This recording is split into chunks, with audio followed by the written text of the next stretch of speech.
नमस्कार. वैद्यकीय जनजागृती मंचाच्या फेसबुक लाईव्ह कोविड संवाद या कार्यक्रमात पुनश्च एकदा आपल्या सर्वांचं स्वागत.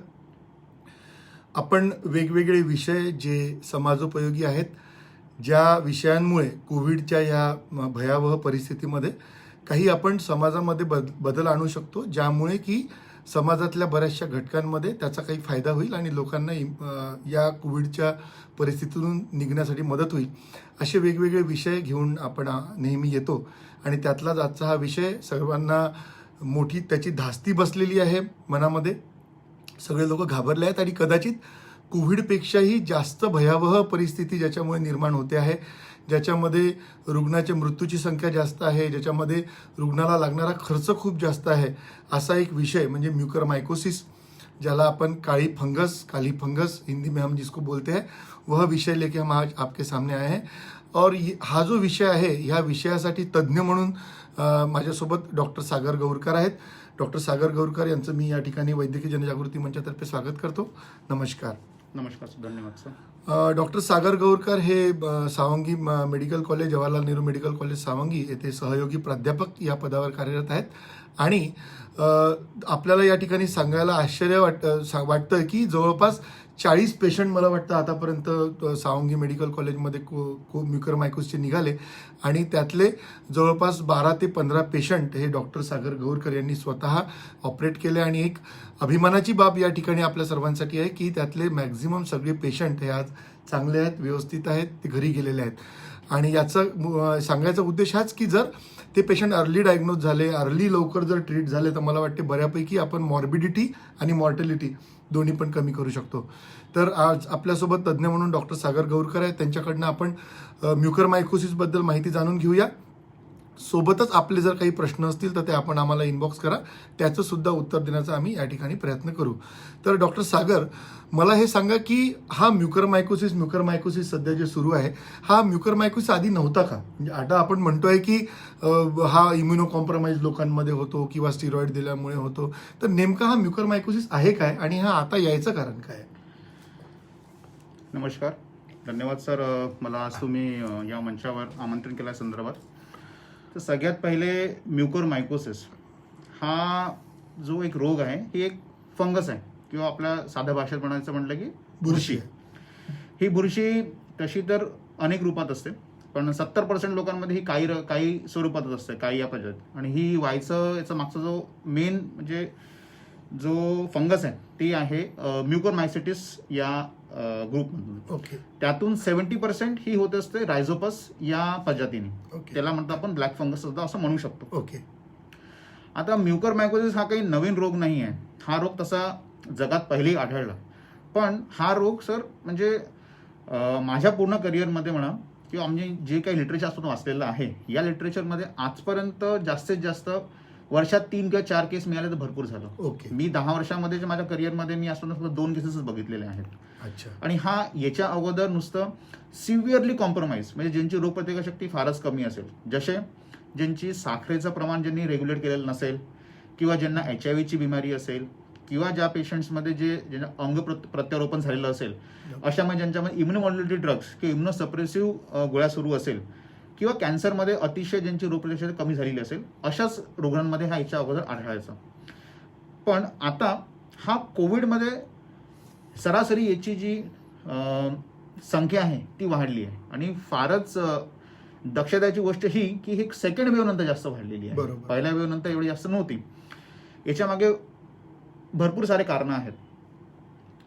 म्यूकरमायकोसिस म्हणजे एक अशी ही बुरशी आहे की जर याच्याकडे आपण लवकरात लवकर जे काही लक्षणं असतात त्याच्याकडे आपण जर लवकर लक्ष दिलं तर ही प्रिव्हेंटेबल डिसीज आहे. ओके.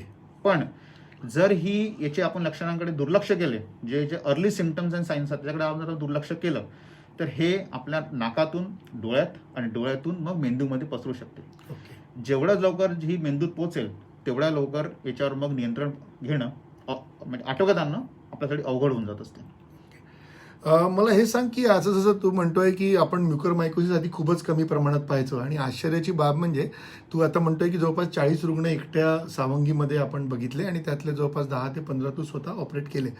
तर मला या ठिकाणी प्रेक्षकांना याची माहिती द्यावीशी वाटेल की हा फक्त ब्रेनमध्येच का आढळतोय? कारण नॉर्मली काय होत आहे की प्रतिकारशक्ती कमी झाली की तुमच्या बॉडीमध्ये कुठेही इन्फेक्शन होऊ शकतं. कोविडमध्ये सुद्धा प्रतिकारशक्ती होते कमी. त्यासाठी मल्टिपल रिझन्स आहेत. म्हणजे Covid it self can be a reason for decreasing your immunity. कोविडमुळे सुद्धा आपली प्रतिकारशक्ती कमी होऊ शकते. तर मग हा फक्त ब्रेनमध्येच का आढळतोय किंवा हा सायनसेसमध्येच का आढळतोय, इतर ठिकाणी तेवढ्या प्रमाणात का आढळत नाही? यामागील सगळ्यात महत्वाचं कारण तो असा की या फंगसला ग्रो व्हायसाठी 3 गोष्टींची फार आवश्यकता असते. एक असते तुमची इम्युनिटी कॉम्प्रोमाइज असणं, बरोबर. तुमची रोगप्रतिकारशक्ती कमी. दुसरं असते sir abundance presence of oxygen. Okay. आणि थर्ड असते तुमच्या अबंडन्स प्रेझन्स ऑफ ऑक्सिजन ग्लुकोजची availability. Third is glucose availability Yes. For त्याला वाढण्यासाठी. बरोबर. तर यातले काय होते की सर जेव्हा हा फंगस आपल्या सायनसमध्ये जातो तर सायनस असं नाही आहे की नुसतं सायनस नाकातून तो श्वासात पण जातो, पण श्वासमध्ये म्हणजे आपल्या फेफूसमध्ये त्याचं ट्रान्समिशन रेट तिथे ऑक्सिजनचं फार जास्त असते, त्यामुळे Okay. तिथे थोडं ऑक्सिजन मिळत नाही. बरोबर. पण ते सायनसेसमध्ये ऑक्सिजन, कारण की सायनसेसचं काम असते व्हेंटिलेशन करणं, येस. तर ते व्हेंटिलेशनमध्ये ऑक्सिजनची मात्रा फार चांगली असते. त्याच्यामुळे हा तिथे लोकल इम्युनिटीला कॉम्प्रोमाइज करतो. ओके. कोविडमध्ये लोकल इम्युनिटी कॉम्प्रोमाइज होते आणि त्या कारणानुषंगाने तिथे ऑक्सिजनची मात्रा चांगली असल्याने हा सगळ्यात पहिले तिथे ग्रो व्हायचा प्रयत्न करतो. ओके. म्हणजे तो जर त्या ठिकाणी ऑक्सिजनला थोडासा जाण्याचा प्रवाह सुद्धा स्लो असतो. नॉर्मली लंगमधनं तो फास्ट आपण रेस्पिरेशनमध्ये निघतो. तिथे स्टॅग्नन्सी बराच वेळ असते. आपली प्रतिकारशक्ती त्याच वेळी कमी झालेली असते आणि ऑक्सिजन जे आपण रुग्णाला देतो itself act as a good medium so that mucor get म्युकरला वाढायसाठी तिथे जास्त हे मिळते. म्युकर मायकोसिस शिवाय अजून असे कुठले फंगाय आहे की काय ते सुद्धा या कोविड सिच्युएशनमध्ये आपला त्रास देत आहेत आपल्याला, की म्युकरच एक अशी स्पेसिफिक आहे की ती आपल्याला जास्त त्रास देते आहे? 70% तर केसेसमध्ये म्युकरच आम्हाला मिळालेलं आहे. आजपर्यंत मी आता हे जे 15 केसेस केलेले आहेत, या 15 केसेस पैकी अराउंड मी म्हणू शकतो क्लासिकली 13 पेशंट्स तर मी म्युकरच बघितले. Okay. काळी फंगस. ओके. 2च पेशंट असे मिळाले जे आम्हाला ज्याच्यामध्ये व्हाईट फंगस. ओके. जसे व्हाईट फंगसमध्ये कारण भरपूर सारे असू शकतात. कॅन्डिडा इन्फेक्शन सुद्धा असू शकतो, बरोबर. ऍस्परजिलस पण असू Aspergillosis शकतो, पण टेक्निकली आम्हाला 30 जास्त बेसिकली सगळ्यात जास्त प्रमाणात जी आहे ती म्युकरच आहे. आणि म्युकरच आज आपण सगळीकडे बघतोय, न्यूजपेपरमध्ये आहे, सगळ्या मीडियावर आहे की म्युकर हेच सगळ्यात महत्वाचं कारण आहे ज्याच्यामुळे आपले रुग्ण जास्त कॉम्प्लिकेट होत आहेत. मला हे सांग की हा जो म्युकर मायकोसिसचा आजार आहे हा त्याची प्रायमरी लक्षणं काय आहे? म्हणजे आमच्या जे पेशंट्स आहेत त्यांनी हाऊ टू कारण मॅक्झिमम हे जे पेशंट आहे घरी गेल्यानंतर कॉम्प्लिकेट होतात. त्यांना बरेच दिवसाचा 10-12 दिवसाचा हॉस्पिटल स्टे असतो, मग ते घरी जातात, चांगले असतात आणि मग त्यांच्यामध्ये असे काय सिम्पटम आहेत की जे त्यांनी अर्ली पिक केले पाहिजे? यात काही सिम्पटम्स फारच लवकर आढळून येतात, पण त्या सिम्पटम्सकडे लोकांचं लक्ष सगळ्यात कमी जात असते. पहिलं सिम्पटम यातलं असू शकतं तुमच्या नाकमध्ये सर्दी होणं. ओके. दुसरं नाकामध्ये खिप्पल बनणं. ओके. तिसरं नाकातून रक्ताचा स्त्राव होणं. चौथं नाकामध्ये एक साईडला सुजन येणं. ओके. चेहऱ्याच्या एका बाजूवर किंवा स्नायूंवर सुजन येणं. डोळ्यामध्ये हलकी आपलं दिसण्याची क्षमता जी असते ती कमी होणे, किंवा एखादी आपली डोळ्याची पापणी जी आहे ती जाड होऊन त्याच्याबरोबर डोळा पूर्ण बंद नाही होणार. ओके. इवन कधी कधी आपल्या जर हा आपल्या चेहऱ्यावरती सुजन निर्माण करून चालू करतो, त्यानंतर दात हलणे, ओके. दातांमध्ये दुखणं येणं, हे सगळे याचे अधिलक्षणं आहेत. म्हणजे आपण बरेचदा या गोष्टींकडे दुर्लक्ष करतो. बिलकुल. या खूप कॉमन गोष्टी असतात, सर्वांनी लक्षात ठेवल्या पाहिजे की जे रुग्ण कोविडने ज्यांना ऍडमिट होते किंवा ज्यांना कोविडमध्ये ऑक्सिजन लागलं किंवा जे डायबेटिक आहे, ज्यांचा फिवर जास्त दिवस राहिला, ज्यांना जास्त दिवस ट्रीटमेंट घ्यावी लागली आणि ज्यांची प्रतिकारशक्ती मुळातच कमी आहे, अशा लोकांनी बरेचदा ज्यांना मल्टिपल ड्रग्ज मिळाले, स्टिरॉइड मिळाले, असे सुद्धा रुग्ण म्युकरला जास्त त्यांच्यामध्ये म्युकर व्हायची भीती असते. तर अशा रुग्णांनी जे आपल्याला सागर सरांनी सांगितलं की घरी गेल्यानंतर सुट्टी केल्यानंतर बरं जरी वाटत असेल आणि बरं वाटल्यानंतर जर यांच्यापैकी काही सिम्पटम यायला लागले की डोळा लाल झाला आहे, एखादी बाजू डोळ्याची सुजलेली आहे किंवा कुठेतरी एखादा डोळा बाहेर आल्यासारखं वाटतोय किंवा नाकातनं रक्तस्राव होतोय, काळ्या रंगाचे खिपलं निघतात, असे छोटे मोठे, अजून मला वाटतं एक नाकाच्या ब्रिजवर काहीतरी काळा डॉट, नाकाचा ब्रिज काळा डॉट रक्तस्रावट येणं किंवा नाकाचं ब्रिजचं स्प्लेइंग होणं हे सुद्धा ओके, आपण हे सुद्धा, पण हे मला वाटतं थोडंसं लेट Delayed आहे येतात, हे delayed हे. process आहे. पण जर आपण अर्ली वे केलं की फिवर गेलेला वापस आला, ताप चांगला होता आणि एकाएकी ताप वापस आला, किंवा अशापैकी जे सरांनी सांगितलं अशापैकी कुठले जरी सिम्पटम आपल्याला दिसले तर ताबडतोब आपण वैद्यकीय सल्ला हा घेतलाच पाहिजे. त्याच्यावरती कुठलीही घरगुती ट्रीटमेंट करू नका. कारण आज जे दिसतंय, कदाचित सागरी त्या गोष्टीसाठी सहमत असेल की लक्षात आल्यानंतर सुद्धा आपण काही दिवस घरगुती इलाज करणे, वाफ घेत राहणे किंवा नाकात काहीतरी ड्रॉप टाकणे किंवा असे काहीतरी करतो आणि त्यात आपण जास्त कॉम्प्लिकेट होऊन येतो आणि मग कॉम्प्लिकेटेड पेशंट मॅनेज व्हायला अजून जास्त कठीण असतात. त्यांच्यामध्ये मृत्यूसंख्या सुद्धा जास्त असते. त्यामुळे अर्ली डायग्नोसिस हे अत्यंत महत्त्वाचं आहे. तर मला हे सांग की तू एवढे सारे पेशंट ट्रीट केले आहे आणि सक्सेसफुली ते पेशंट घरी गेलेले आहेत. तर मला हे सांग की how you treat this patient, म्हणजे तुम्ही ट्रीटमेंट कशी करता. कारण लोकांमध्ये खूप जास्त भीती, आता एम्पोट्रेसिन बी मला वाटतं प्रत्येकाच्या व्हॉट्सअपवर एक मेसेज असतो, हे इंजेक्शन कुठे मिळेल. मला तर रोज 5-6 मेसेज मिळतात आणि मी हतबल होऊन सांगतो की नाही बाबा, हे इंजेक्शन आता मिळणार नाही, हे कलेक्टरांच्या अंडरच, गव्हर्नमेंटच्या अंडरच आपल्याला मिळणार आहे. तर मला हे सांग की what is the treatment and how to treat this patient. हा प्रश्न पर्टिक्युलरली जे आपले डॉक्टर आज इथे बघतायत त्यांनी त्या पेशंटला कसं ट्रीट केलं पाहिजे किंवा कुठल्या कंडिशनमध्ये त्यांना ताबडतोब इन्स्टिट्यूटला हलवलं पाहिजे.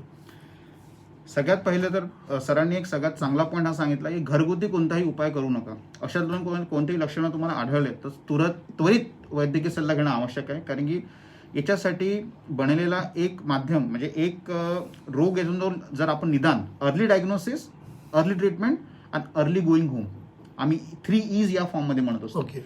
इव्हन आम्ही काही ईज असे बनवले आहे की लोकांना एज्युकेट करणं किंवा लोकांना एन्करेज फॉर फॉलोअप हे पण आहे. कारण की हा रोग नुसतं आज ऑपरेशन केलं, आज औषध दिलं आणि नंतर होणार नाही असतलं नाहीये. तुम्हाला रेग्युलरली डॉक्टरांची फॉलोअप करणं आवश्यक आहे. बरोबर. आता ट्रीटमेंट आस्पेक्टमध्ये बघितलं गेलं तर यात असतात की यात 2 आस्पेक्ट आहेत, सर्जिकल आणि मेडिकल. ओके. सगळ्यात महत्त्वाचा याच्यातला जो असतो तो असतो मेडिकल मॅनेजमेंट. पण सर्जिकल मॅनेजमेंट तेवढाच इम्पॉर्टंट यासाठी आहे कारण की जेव्हा तुम्ही जो नाकाच्या आतमध्ये असलेला फंगस आहे, या फंगसचा तुमचा जर लोड जेवढा लोक तुम्ही कमी कराल तेवढं तुमची जी औषध आहे, जी औषधाचं आपण आता सरांनी नाव घेतलं एम्फोटेरिसिन बी, ही औषध तेवढी चांगली त्या जागेमध्ये चांगली काम करू शकते. ओके. जेवढा त्याचा लोड जास्त राहील तुमची औषध तेवढी कमी काम करते. बरोबर. त्यामुळे सगळ्यात पहिले लक्षणं आढळले की ताबडतोब वैद्यकीय सल्ला साधायचा. वैद्यकीय सल्ल्यामध्ये जर जसं दिसते आहे की सायन्स इन्व्हॉल्व्ह होत आहे, एक डायग्नोस्टिक नाझल एंडोस्कोपी किंवा नाकाची दुर्बिणीद्वारे तपासणी करून घेणं. त्याच्यामध्ये काळ्या रंगाची बुरशी दिसत असेल किंवा नाकाच्या आतून पस दिसत असेल, ताबडतोब एक बायोप्सी तुकडा पाठवणं, त्यांनी आपली डायग्नोसिस आपलं कन्फर्म होऊन जाते. बरोबर. डायग्नोसिस कन्फर्म झाल्याबरोबरच आपल्याकडे औषधमध्ये जसं आता सगळे म्हणत आहेत की एम्फोटेरिसिन बी, पोसोकोनाझोल, ओरिकोनाझोल हे सुरू ठेवा. ओके. पण मी आता जे पेशंट आम्ही ट्रीट करतो, जे आमच्याकडे ह्या सगळ्या औषधी उपलब्ध नव्हत्या, तर आम्ही सिम्पल क्लिंडामायसिन्स इंजेक्शन, पिप्रासिटिन, टाझोबॅक्टम, पिप्टास आणि आयट्राकोनाझोल. ओके. हे मान्य करतो की आयट्राकोनाझोल ड्रग ऑफ चॉईसमध्ये कोणी लिहत नाही, पण मी ट्रीट केलेल्या पेशंट्समध्ये आयट्राकोनाझोलनी ॲटलिस्ट बिमारीला पुढे वाढू दिलं नाहीये. येस. किमान पेशंट ऑपरेशन टेबलपर्यंत यायच्या अगोदर तो त्याला वाढू देत नाही, बिमारी तिथे तिथे ठेवत आहे. ओके. त्याच्यामुळे आम्ही त्याला पेशंटला लवकर सक्सेसफुली मॅनेज करू शकत आहे. हे खूपच चांगलं सांगितलं तू, कारण लोकांमध्ये खूप जास्त पॅनिक आहे की एम्पोट्रेसिन मिळत नाही ना, एम्पोट्रेसिन मिळाल्याशिवाय कसं होणार, आता आमचा रुग्ण जाईलच. आणि मला वाटतं एम्पोट्रेसिन सुद्धा 2 to 3 weeks द्यायला लागतं. तर हाही एक चांगली गोष्ट आहे की आयट्रोकोनाझोल जर डॉक्टर जे त्यांचे ट्रीटिंग डॉक्टर आहेत त्यांनी सुरू करून जर तो पेशंट ताबडतोब इन्स्टिट्यूटला पाठवला. मला असं वाटतं की या सध्याच्या पॅन्डेमिकमुळे आणि कोविडमुळे आपण जे जनरल प्रॅक्टिस करत आहोत किंवा जे रुटीन कोविडचे पेशंट पाहतात त्यांना जर कुठलेही म्युकरमायकोसिस लाईक सदृश आजार आढळले, त्यांनी कृपया ते पेशंट ताबडतोब ज्या ठिकाणी ENT सर्जन आहे, ऑप्थॅल्मिक सर्जन आहे आणि प्लास्टिक सर्जन याला मॅनेज करतात, मॅक्झुलोफेशियल सर्जन सुद्धा, हे एक टीम वर्क आहे. त्याच्यामुळे याच्या मॅनेजमेंटसाठी ही टीमच लागेल. त्यामुळे जर माझ्याकडे जरी एखादा पेशंट आला किंवा कुणाकडे माझ्या डॉक्टर मंडळीकडे आला आणि त्यांना जर कुठले सदृश आजार असतील, म्युकरमायकोसिसची त्यांना डाऊट वाटत असेल, तर त्यांनी त्या पेशंटला ताबडतोब अशा ठिकाणी पाठवावं ज्या ठिकाणी मल्टी स्पेशालिटी अवेलेबल आहेत आणि हे सगळे लोक मिळून त्या पेशंटला तिथे व्यवस्थित मॅनेज करतील. मीनवाईल जर तुम्हाला वाटत असेल तर तुम्ही त्या पेशंटला जाण्याआधी आयट्रोकोनाझोल चालू करण्यास हरकत नाही, जेणेकरून त्याचं तेवढंच जे फंगल लोड आहे ते कमी होईल आणि यांच्या हाती पेशंट पोचेपर्यंत तो बऱ्यापैकी चांगल्या स्थितीमध्ये त्यांच्यामध्ये पोचेल. तर मला हे सांग सागर की आता ह्या सगळ्या गोष्टी झाल्या की म्युकरमायकोसिस काय आहे त्याचे अर्ली सिम्पटम काय आहे आणि त्याला आपण ट्रीट कसं करणार. परंतु सगळ्यात महत्त्वाचं आहे की याला प्रिव्हेंट कसा करावा, कारण बऱ्याच लोकांना हा प्रश्न जेवढा पेशंटसाठी महत्त्वाचा आहे तेवढा डॉक्टरांसाठी सुद्धा महत्त्वाचा आहे. जे लोक कोविड मॅनेज करतायत त्यांच्यासाठी सुद्धा आज सागर एक टेक्निकल पर्सन, त्यातला एक कन्सल्टंट, त्यातला एक एक्सपर्ट म्हणून आपल्यासोबत आहे. तर he can authentically tell us की what doctor should do to prevent the mucormycosis आणि पेशंटनी सुद्धा काय काळजी घेतली पाहिजे जेणेकरून ते म्युकरमध्ये लँड होणार नाही. तर कृपया मला तशी माहिती देतो. सगळ्यात पहिले जर आपल्याकडे कोणता पेशंट आला किंवा साधारण आपण जर कोणी असेल तर त्या सगळ्यात पहिले पेशंटनी नाकाची आणि तोंडाची निगा ठेवणं सगळ्यात आवश्यक आहे. ओके.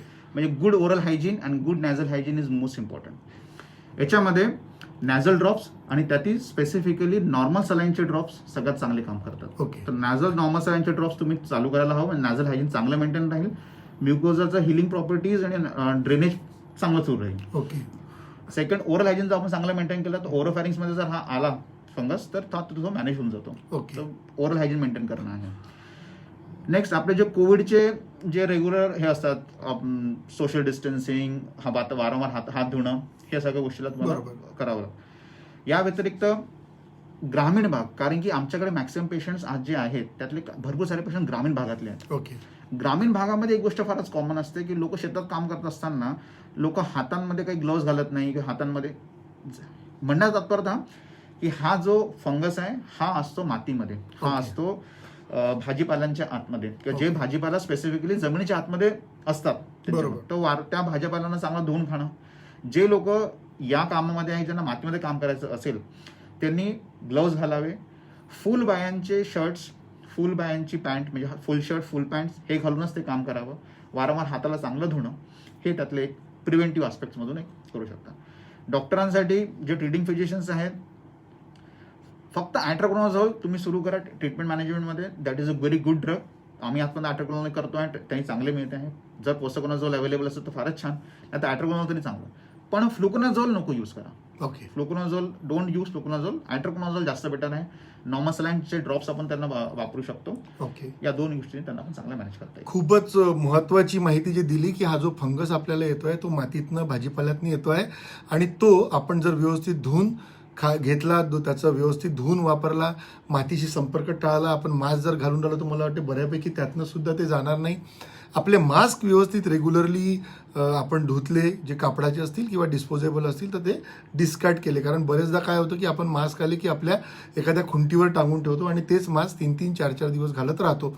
तुम्ही जर कधी बघितलं त्या मास्कच्या आतमध्ये बरेचदा बुरशी लागलेली असते काळी, आणि ते बरेचदा आपल्या लक्षात येत नाही कारण आपलं तेवढं लक्षच त्याकडे नसतं. जस्ट आपण बाहेर जायचं म्हणून मास्क घालतो आणि घालून तो काढून ठेवतो. तर कृपा करून मास्क हा ताबडतोब वारंवार तुम्ही बदलवला पाहिजे आणि जे कपड्याचे मास्क आहेत ते तुम्ही रोजच्या रोज धुतले पाहिजे.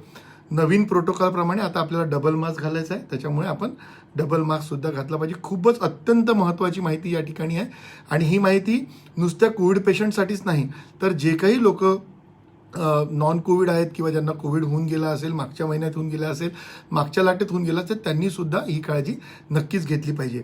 डॉक्टरांसाठी जी महत्त्वाची माहिती डॉक्टर सागर यांनी दिली आहे की तुम्ही you can use simple drugs which are very well available on the counter आणि early referral. Don't keep on treating की आता मी हायड्रोकोनाझोल चालू केलं आणि मी 4-5 दिवस वाट बघतो, असं नाही. तो पेशंट तिथपर्यंत पुन्हा कॉम्प्लिकेट होऊ शकतो. तर त्या लोकांनी कृपा करून त्याला जे काही अवेलेबल मेडिसिन चालू करून ताबडतोब तज्ज्ञांकडच्या टीमकडे त्याला पाठवायचं आहे. बरेचसे प्रश्न यावर दिसत आहेत की स्टिरॉइडबद्दल डॉक्टर मयूर बोलत आहेत की स्टिरॉइडबद्दल डॉक्टर सुने मॅडमचा पण एक प्रश्न आहे की drop immunity and hyperglycaemia we are seeing non covid patient with raise blood sugar level at present. बरोबर आहे, असे सुद्धा रुग्ण बरेचदा मिळत आहेत की ज्यांच्यामध्ये इम्युनिटी कमी आहे आणि शुगर वाढलेली आहे आणि ते पेशंटसुद्धा या मला वाटतं म्युकरमायकोसिससाठी ससेप्टेबल राहू शकतील. चांगलं सजेशन दिलं आहे. तसंच डॉक्टर मयूर सरोदे यांचा एक प्रश्न होता,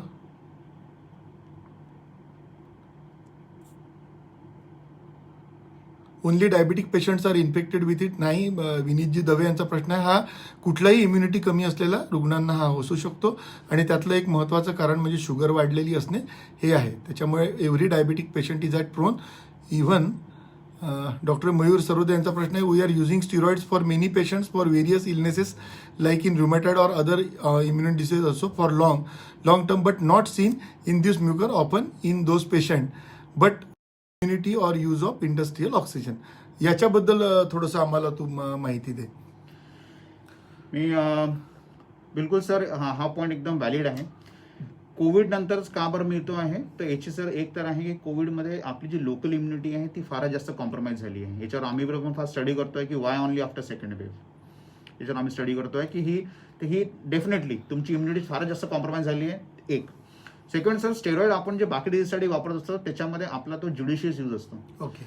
कोविडमध्ये कंट्रोलसाठी ड्रग्स ज्युडिशियसली, स्टेरॉइड स्पेसिफिकली ज्युडिशियसली वापरले नाही गेले, त्याच्यामुळे लोकांची इम्युनिटी फार कॉम्प्रोमाइज झाली. मी असे पेशंट बघितले असतात जे प्रायर टू कोविड वर non diabetic but as soon as got recovered from covid they are diabetic. Okay. Recently मी एक पेशंटचा ऑपरेट केला आहे हो. त्या पेशंटचा. तिसरं म्हणजे जे तुम्ही विचारला industrial use of oxygen, definitely, कारण की इंडस्ट्रियल यूज ऑफ ऑक्सिजनमध्ये सुद्धा पण जे ऑक्सिजन वापरले जात आहे, जे सिलेंडर्स वापरत आहेत त्यांचं आपण किती त्यांना काय प्रकारे साफ करते आहे, त्याची तेवढी जे कंटेनमेंट असतात त्यांना ते तेवढं प्युअरली क्लीन करते आहे की नाही, हे सगळे पण एक गोष्टी त्याच्यात एक लक्ष देण्याची गोष्ट आहे. बरोबर. त्यामुळे जरी आपण म्हणत असलो की स्टिरॉइड आपण इतके दिवसाचा यूज करतोय, पण कोविडमध्ये there are multiple things they are operating at the same time. Like COVID itself will cause decrease in immunity, haphazard use of steroid, that too in higher doses of steroid. Then patient is diabetic. तो जर primarily diabetic असू शकतो किंवा तो post steroid म्हणजे स्टिरॉइडमुळे सुद्धा त्याचा diabetes precipitate होऊ शकतो. हे सगळे मल्टिपल फॅक्टर आहे. May be so many drugs we are using. आणि हा इतका नवीन आजार आहे. आपण म्हणजे आज आपण मागच्या वेव्हमध्ये आणि आजच्या वेव्हमध्ये जर कोविडमध्ये बघितलं तर मॅनेजमेंटमध्ये सुद्धा बराच फरक झालेला आहे आणि त्यासोबतच कोविडच्या अंडरस्टँडिंगमध्ये सुद्धा फरक झालेला आहे. म्हणजे मागच्या वेळी आपण त्याला एक इन्फेक्शन म्हणून ट्रीट करत होतो, आज आपण पोस्ट इन्फेक्टिव्ह ज्या हायपर इम्युन रिस्पॉन्स होतो त्याच्यामुळे आज हे सगळे प्रॉब्लेम येत आहेत. हे आज आपल्याला कळत आहे. कदाचित अजून काही बरेचसे फॅक्टर समोर येतील आणि ते आपल्याला अधिक चांगल्या मॅनेजमेंटसाठी माहिती देईल. अजून सारे ड्रग्ज नवीन पाईपलाईनमध्ये. एक पॉईंट मी अजून बोलू इच्छितो, तो आहे की जे लॉंग टर्म ऑक्सिजन थेरपी लोकांना मिळत आहे, इव्हन तुम्ही जर मेडिकल ऑक्सिजन सुद्धा दिलं तरी जो मेडिकल ऑक्सिजन ज्या ट्यूब्स थ्रू पेशंटला चाललेला आहे किंवा ज्या वायल्स किंवा ज्या कंडेन्सर्समध्ये चाललेला आहे त्यांची प्युरिटी, त्यांची क्लिनिटी एक हे पण क्वेश्चनेबल आहे. Even the water we are using that is not sterile water, it is being is a normal water, normal tap water पण लोक वापरतात. ओके. हा एक प्रयोग पण आहेत की याच्यामध्ये सुद्धा पण फंगसची वारंवार ग्रोथ तुमच्यात होऊ शकते. असे बरेच मल्टिपल फॅक्टर जे तू सांगितलं की स्टिरॉइड सोबत डायबिटीज, त्यानंतर इम्प्रॉपर यूज ऑफ ह्युमिडिफाईड ऑक्सिजन, कारण आपण ह्युमिडिफायर जे वापरतो त्याच्यामध्ये नॉर्मली आपण स्टराईल वॉटर टाकायला पाहिजे, पण बरेचदा आपण टॅप वॉटर टाकतो आणि ते आपण एक्सप्लेन करू शकत नाही. इतकं जास्त वर्कलोड आहे. कदाचित आता हा म्युकर आला म्हणून आपण तेवढा विचार करतोय की हे आपण वॉटर कुठलं वापरलं पाहिजे, पण आज आपल्याला जेव्हा कळत आहे की या गोष्टीमुळे आपण प्रिव्हेंट करू शकतो तर नक्कीच आपण या काळजी घेऊया. सोबतच एक फेरिटीनचा नवीन फॅक्टर आलेला आहे की कोविडच्या इन्फ्लॅमेशनमुळे इन्फ्लॅमेटरी मार्कर म्हणून फेरिटीन बॉडीमध्ये वाढतं आणि ferritin itself is a good culture medium for fungus. So these are म्हणून मयूर जे सरोदेंनी जो प्रश्न विचारला की इंडस्ट्रियल ऑक्सिजनमुळे हा होत असेल का, पण आज आपला जो इंडस्ट्रियल ऑक्सिजन वापरण्याशिवाय पर्याय नाही, मेडिकल ऑक्सिजन तितका नाही आहे. परंतु खूप छान प्रश्न तू विचारला. परंतु हे सगळे फॅक्टर म्हणजे नाव mucormycosis is not only a single factor disease, is a multifactorial disease and there are so many issues which are coming over the period and we are treating those. May be it may be complication of treatment और it may be the complication of disease itself. हा प्रश्न आपण यासाठी जास्त विचार करतोय कारण भारतामध्ये हा जास्त आढळतो. म्हणजे पाश्चिमात्य देशात किंवा अमेरिकेमध्ये युएसमध्ये जिथे कोविड मॅनेज आहे तितके एवढे जास्त म्युकरमायकोसिस मिळाले नाहीत. आपल्याकडे मिळण्याचं महत्वाचं कारण म्हणजे आपल्याकडे यूज होणारे ड्रग्ज म्हणा किंवा आपली इम्युनिटी म्हणा, डायबिटीजचं प्रमाण भारतामध्ये सगळ्यात जास्त आहे. सोबतच आपल्याकडे वर्कलोड खूप जास्त आहे, आपल्याकडे इन्फ्रास्ट्रक्चरचा सुद्धा प्रॉब्लेम आहे आणि industrial oxygen I don't know but it can be there may be so many causes and that's why we are facing so many problems of Mucor.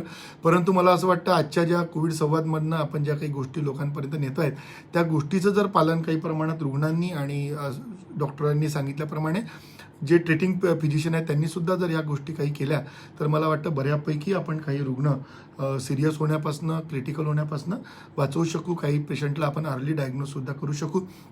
या ठिकाणी मला पुन्हा एकदा सगळ्यांना विनंती करावीशी वाटते की बऱ्याचदा आपण ट्रीटमेंट प्रोटोकॉल म्हणून कुणाचं तरी प्रिस्क्रिप्शन फॉलो करतो. बिलकुल. म्हणजे कुठलं तरी मी एखाद्या पेशंटला व्हॉट्सअपवर प्रिस्क्रिप्शन पाठवलं की ते सगळेजण वापरतात. बरोबर. आणि प्रायमरीली जे आम्ही सगळे लोक काळजी घेतो की ॲक्यूट जेव्हा व्हायरल इलनेस असतं, म्हणजे सर्दी ताप होऊन 1 किंवा 2च दिवस झालेले आहे आणि मला कोविड सदृश आजार आहे, तर कोविडची ट्रीटमेंट घेण्यास हरकत नाही तुमचा रिपोर्ट येईपर्यंत. परंतु कृपा करून स्टिरॉइड पहिल्या 5 दिवसामध्ये सुरू करू नका. कारण नॉर्मली त्या कोविडमुळेच आपली इम्युनिटी कमी झालेली, त्यात आपण पुन्हा स्टिरॉइड घेतो. आणि या ठिकाणी सांगावंसं वाटेल, जेव्हा तुम्ही अर्ली फेजमध्ये स्टिरॉइड घेता तेव्हा ते स्टिरॉइड तुमच्या व्हायरसला सुद्धा ग्रो होण्यास मदत करतं, रेप्लिकेट होण्यास मदत करतं. तर आपण जर या सगळ्या काळजी घेतल्या, ज्युडिशियस यूज ऑफ स्टिरॉइडला आपण नाही म्हणूच शकत नाही, कारण सध्याच्या कंडिशनमध्ये steroid is the only treatment which is proven. म्हणजे आज रेमडेसिवीर सुद्धा क्वेश्चनेबल झालेला आहे. टॉसीसाठी बरेचसे लोकांचे मागणे येतात, ते सुद्धा शेवटच्या स्टेजला लावायचं आहे. इव्हन टॉसीमुळे कमी होणाऱ्या इम्युनिटीमुळे सुद्धा म्युकरमायकोसिस बसू शकतो, हे सुद्धा एक महत्त्वाचं कारण आहे. परंतु जर आपण स्टिरॉइड जे आपण स्वतःहून घेतो ते स्वतः न घेता आपल्या डॉक्टरांना विचारून घेतलं, डॉक्टरांना बरोबर हिस्ट्री दिली, कारण बरेचदा काय असतं की तुमचा कोविडचा रिपोर्ट कधी पॉझिटिव्ह आला आणि तुम्हाला सिम्पटम कधी आले याच्यात सुद्धा बरेचदा तफावत असते. बिलकुल. म्हणजे मला आज कोविडचा आजार आहे, मी 3 दिवस वाट बघतो, मग मी 4थ्या दिवशी टेस्ट करतो आणि पॉझिटिव्ह आल्यानंतर मी माझा पहिला दिवस पकडतो. तसं नाही, तुमचे पहिल्या सिम्पटमपासनं तुम्हाला पहिला दिवस कुठला आहे तो डॉक्टरांना व्यवस्थित सांगायचा आहे, जेणेकरून डॉक्टरसुद्धा तुम्हाला व्यवस्थित ट्रीटमेंट करतील. सोबतच सांगितल्याप्रमाणे मातीपासनं, भाजीपाल्यांपासनं म्युकस फंगस आपल्यामध्ये जाऊ शकतो, ती काळजीसुद्धा आपल्या सर्वांना घ्यायची. खूप छान आणि महत्त्वाचं या ठिकाणी माहिती दिली की फुलबाह्याचे कपडे घाला, हात वारंवार धुवा, मास्क घालूनच भाजीपाला ट्रीट करा, त्याला व्यवस्थित क्लीन करा, मातीशी संपर्क कमीत कमी येऊ द्या, टाळा. या गोष्टी आपण करूया, सर्वांना या गोष्टी सांगूया, जेणेकरून हा म्युकर आपल्या समाजातून जो काही मोठ्या प्रमाणात पसरतो आहे आणि भयावह आहे, कोविडपेक्षा जास्त, तो काही प्रमाणात आपण कमी करण्यास प्रयत्न करूया. तुला अजून काही इनपुट्स आहेत तुझे जे आपण आपल्या डिस्कशनमध्ये राहिलेले आहेत? नाही सर, सगळे इनपुट्स आपल्याला क्लिअर कवर्ड आहे सर. तर आम्ही या ठिकाणी थांबतो आहे. आपण हा जो व्हिडिओ आम्ही बनवतो आहे याचे लोकांची इच्छा होती की हा तुम्ही यूट्यूबवर पण टाकावा. तर हा सचिन पावडे या यूट्यूब चॅनलवर हे सगळे जेवढे आपण कोविडबद्दल लोकांमध्ये, जनमानसामध्ये जे जनजागृती करतो आहे ते सगळे व्हिडिओ त्या चॅनलवर आहे. आपण तिथे जाऊन पाहू शकता, ते सबस्क्राईब करू शकता त्या ठिकाणी जाऊन. म्हणजे ह्या ज्या काही नवीन नवीन गोष्टी आहेत ज्या तज्ज्ञांकडनं आम्ही घेऊन आपल्यापर्यंत पोहोचवण्याचा प्रयत्न करू, त्या तुमच्यापासून बाकींच्यापर्यंत सुद्धा या पोहोचवण्याचा आपण प्रयत्न करूया. तर Covid appropriate behaviour is must. Mask, hand sanitisation and social distancing. सोबतच सागरनी सांगितल्याप्रमाणे ज्या काही नवीन गोष्टी आता ॲड होत आहेत त्या आपल्याला म्युकरमायकोसिसला प्रिव्हेंट करण्यासाठी सुद्धा ॲप्रोप्रिएट बिहेवियर म्हणून आपण यूज केल्या पाहिजे. सोबतच सगळ्यात महत्त्वाचं म्हणजे व्हॅक्सिनेशन आता सगळीकडे उपलब्ध आहे. लोकांनी जाऊन ताबडतोब जेवढ्या लवकर शक्य आहे तेवढं व्हॅक्सिन घ्यायचं आहे. आणि पेडियाट्रिशियन म्हणून मी या ठिकाणी पुन्हा एकदा सांगेल की आपण सगळेजण प्रोटेक्ट होणार आहोत, व्हॅक्सिनेट होणार आहोत. कदाचित आपण इन्फेक्टिव्ह होऊन गेलेलो असू तर आपल्याला इम्युनिटी आलेली असेल, पण आपल्या मुलांच्या बाबतीत ते नाही, ते अजून इन्फेक्ट व्हायचे आहेत. त्यांच्यामध्ये व्हॅक्सिनसुद्धा नजीकच्या काळात दृष्टीपथात नाही आहे, त्यामुळे त्यांची काळजी घेणं सुद्धा आपल्याला अत्यंत महत्त्वाचं आहे. कारण त्यांच्यामध्ये जेव्हा कोविड पसरेल तर आजपर्यंत असे कुठलेच ड्रग्ज नाही जे आपण ॲडल्टमध्ये म्हणू शकतो, पण लहान मुलांमध्ये असे कुठले अँटीव्हायरल ड्रग वाढवण्याची सध्या तरी आपल्याला परमिशन मिळालेली नाही आहे. त्याच्यामुळे त्यांच्यासाठी त्यांना प्रोटेक्ट करणं हे आपल्या सर्वांचं आद्य कर्तव्य आहे. तर या ठिकाणी थांबूया, घरातच राहा, कोविड ॲप्रोप्रिएट बिहेवियर फॉलो करा आणि बघत राहा फेसबुक लाईव्ह विजय. थँक्यू. नमस्कार.